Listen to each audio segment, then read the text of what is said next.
नमस्कार दोस्तों। स्वागत है आपका हमारे चैनल कहानियों की दुनिया बाय वानी में।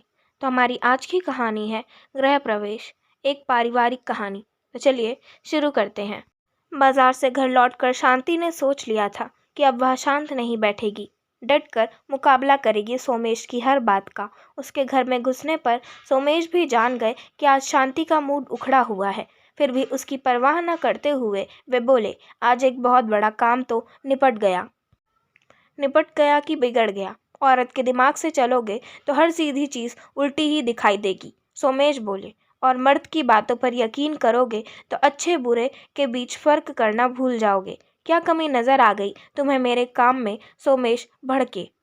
यह तुम अच्छी तरह से जानते हो, शांति ने पलटकर उत्तर दिया। कहे देता हूँ, मेरे हर काम में टांग अड़ाना ठीक नहीं है। मुझे समझ है भले बुरे की। वह तो दिख रहा है। मुझ पर यकीन नहीं तो किसी और की राय ले लो। मार्केट का नया ट्रेंड क्या है, कुछ पता है तुम्हें? एक मजदूर ने कह दिया और तुम बिना मुझे बताए हजारों रुपए की खरीदारी कर भी लाए। क्या 2 घंटे तक रुक नहीं सकते थे? मैं आ तो रही थी घर। मैं अब अपना फैसला बदलने वाला नहीं। जो मैं ले आया उसे तुम्हें स्वीकारना ही होगा। कोई जिद है क्या? मैं किचन में सारा सामान अपनी रुचि के अनुसार लाऊंगी। यह तुम पर है कि तुम सामान लौटाओ या नया सामान ले आओ।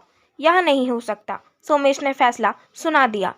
मैं भी देखती हूँ, कहकर शांति ने बैग एक किनारे पटका और किचन की ओर बढ़ गई। स्कूल से बाजार और बाजार से घर वह काफ़ी थक चुकी थी। उसने 2 कप चाय बनाई, एक कप सोमेश के आगे रखकर खुद बाहर आंगन में खड़े होकर तार पर टंगे कपड़े उतारने लगी।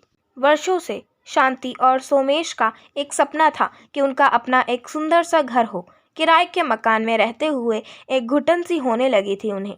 रोज दोनों अपने अपने मुकाम से लौटकर फुर्सत के लम्हों में घर की कल्पना में डूबे रहते। वह दिन कब आएगा सोमेश, जब हमारा भी अपना एक घर होगा? थोड़ा थोड़ा करके जोड़ तो रहे हैं अपनी मेहनत की कमाई। पहले बच्चों को पढ़ने के लिए हॉस्टल भेजा और अगला काम घर बनाना ही तो है। ठीक कहते हो, ईश्वर ने चाहा तो वह दिन जल्दी ही नसीब होगा, शांति बोली।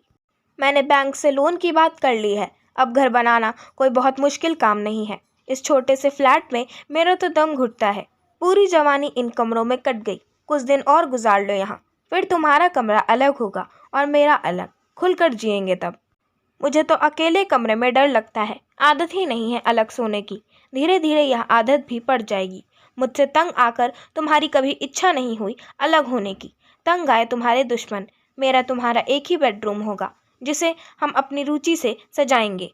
सोमेश और शांति ने बहुत बड़े बड़े सपने नहीं देखे, बस अपने लिए उन्होंने एक सुंदर घर का सपना ज़रूर देखा था।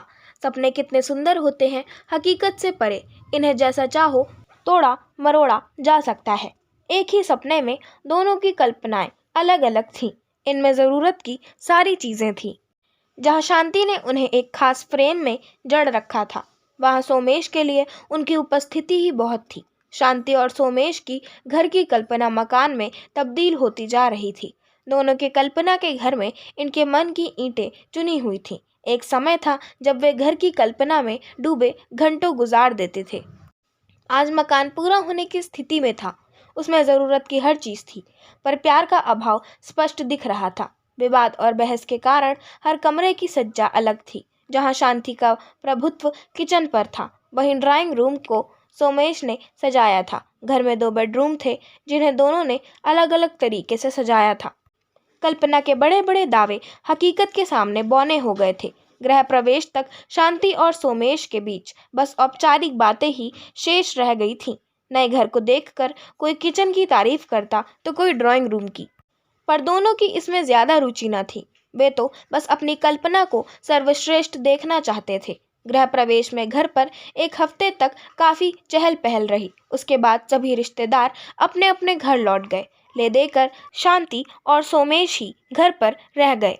स्कूल से थककर शांति घर आती तो पति के 2 प्यार भरे बोल के लिए भी तरस जाती। सोमेश के घर आते ही शांति उसके सामने चाय नाश्ता रख देती। उन्होंने अपने को कमरे तक सीमित कर लिया। दोनों ही एक दूसरे से हार मानने के लिए तैयार न थे। नए घर में काम की अधिकता के कारण यह मौन उन्हें शुरू में तो भला लगा, पर शीघ्र ही मन इससे उकताने लगा। लंबी संवादहीनता ने बात करने की इच्छा ही खत्म कर दी। बच्चे छुट्टी में घर आते तो शांति और सोमेश उन्हें अपनी अपनी पसंद दिखाते। बच्चे भी महसूस करते कि मम्मी पापा की बातों में पारिवारिक भावनाओं की दिन प्रतिदिन कमी हो रही थी। सब कुछ देखकर भी वे किसी एक की तारीफ करके दूसरे का दिल नहीं दुखाना चाहते थे। परिवार के बीच में इतनी लंबी संवादहीनता भविष्य के लिए कोई शुभ संकेत न थी। यह दोनों ही महसूस कर रहे थे। कभी शांति सोचती, क्या पाया आखिर में उसने परिवार की खातिर इतना कष्ट उठाकर। एक दिन भी चैन से बैठकर ना गुजारा। हफ्ते भर स्कूल, इतवार को घर के ढेर सारे काम, छुट्टियों में मेहमान नवाजी। इतना कमा कर दिया सोमेश को, जिसका एहसान उसने कभी नहीं माना, हमेशा उपहास ही किया। तुम्हें तनख्वाह मिलती ही कितनी है जो काम को लेकर इतना हाय तौबा मचाती रहती हो। सोमेश ऐसे ना थे कि कभी मुड़कर अपने जीवन पथ की ओर ना देखते हों। उन्हें यह एहसास था कि गाड़ी की रफ्तार सही रखने में शांति का योगदान था, पर इतना नहीं कि वह सोमेश की उपस्थिति को बिल्कुल ही नकार दे। घर के सारे बड़े काम उसी ने ही निपटाए हैं। शांति की तनख्वाह से खाने पीने की व्यवस्था भर ही तो हो पाई है। सारी औरतें घर पर रहकर तो अच्छे से घर चला ही रही हैं। जिनकी पत्नियां नौकरी नहीं करती, उनके घर हमसे पहले बन गए हैं। दो की नौकरी से नफा कम, नुकसान ही ज्यादा हुआ है। न ढंग का खाना, न चैन आराम। मन के किसी कोने में दोनों को एक दूसरे का अभाव खलता। किसी पारिवारिक समारोह में जाना होता तो दोनों के बीच औपचारिक बात हो जाती। घर से बाहर वे सबके सामने एकदम सामान्य व्यवहार करते। घर में घुसते ही दोनों का अहंकार जाग उठता। एक साल ऐसे ही गुजर गया। आंखों की रिक्तता दोनों महसूस करते, पर उसका हल कुछ ना था। एक दिन अचानक सुबह काम पर जाते हुए सोमेश का दिल जोर से धड़का। वह पसीने से नहा गया। इस पर भी उसने शांति से कुछ ना कहा और ऑफिस के बजाय सीधे नर्सिंग होम चला गया और बोला, डॉक्टर, लगता है मुझे दिल का दौरा पड़ा है। डॉक्टर दिल ने सोमेश की पूरी जांच की, पर वहां दिल की बीमारी का कोई संकेत ना था। डॉक्टर गिल ने घुमा फिराकर सोमेश से कई प्रश्न पूछे। सोमेश की बातें सुनकर वे बोले, आपको दवा देने से पहले मुझे आपके परिवार से भी बात करनी होगी। अच्छा होगा आप अपनी पत्नी के साथ शाम को आ जाएं। सोमेश परेशान था, शांति से क्या कहे। पता नहीं डॉक्टर को उससे क्या पूछना है। बीमार तो मैं हूँ, फिर शांति का वहाँ क्या काम। सोमेश की दिल की घबराहट शाम को फिर बढ़ गई। चाय देते वक्त शांति ने महसूस किया कि सोमेश का चेहरा पीला पड़ गया है। उसने जब चाय नहीं पी तो शांति ने पूछा, तबीयत ठीक नहीं है? हाँ, सुबह से कुछ थकान हो रही है। डॉक्टर को दिखा देते। दिखाया तो था, पर क्या कहा उसने? पत्नी को साथ लेकर आने को कहा था। चलिए मैं चलती हूँ आपके साथ। कोई और वक्त होता तो सोमेश थोड़ा बहुत विरोध दर्शाता, पर इस वक्त तो चुप रहने में ही भलाई समझी। कुछ ही देर में वे डॉक्टर के पास पहुंच गए। पहले डॉक्टर ने शांति से सवाल पूछा, इन्हें यह तकलीफ कब से हुई है? आज पहली बार महसूस हुआ। देखिए, पुरुष बाहर से जितना कठोर दिखता है, वास्तव में अंदर से उतना नाजुक होता है। कहीं इनके मन में असुरक्षा का भाव समा गया है, जिसकी वजह से इनका मानसिक संतुलन गड़बड़ाने लगा है। इन्हें भावनात्मक सुरक्षा की बेहद ज़रूरत है। एक पत्नी से अधिक पति को कौन समझा सकता है? जी, शांति बोली। इसके अलावा आपने इनके व्यवहार में कोई असामान्य बात देखी हो तो निसंकोच बताइए। जी, खास बात नहीं, बस थोड़ा जिद्दी हो गए हैं। ठीक कहा आपने। ध्यान रखिए इनका दिल दुखी ना हो, वरना आपको कई परेशानियों का सामना करना पड़ सकता है। औरत अपना दुख रोककर सहेली से कहकर हल्का कर लेती है, पर पुरुष अंदर ही अंदर दुख को सोखने का प्रयास करता है। बदले में कई मानसिक परेशानियों में पड़ जाता है। इससे नुकसान उसका तो होता ही है, परिवार भी इससे अछूता नहीं है। आप ठीक कह रहे हैं डॉक्टर, मेरी हठ धर्मिता के कारण इनको काफ़ी दुख पहुंचा है। इतना कहकर शांति ने पूरी बात डॉक्टर के सामने रख दी। सुनकर डॉक्टर हंस पड़े और बोले, आप नाहक अपने को दोषी समझ रही हैं। दरअसल रोग की पहली सीढ़ी में ऐसा ही होता है। वे पुरुष हैं, इसलिए कई बात छुपा गए। आप स्त्री हैं, इसलिए जल्दी पिघल गई।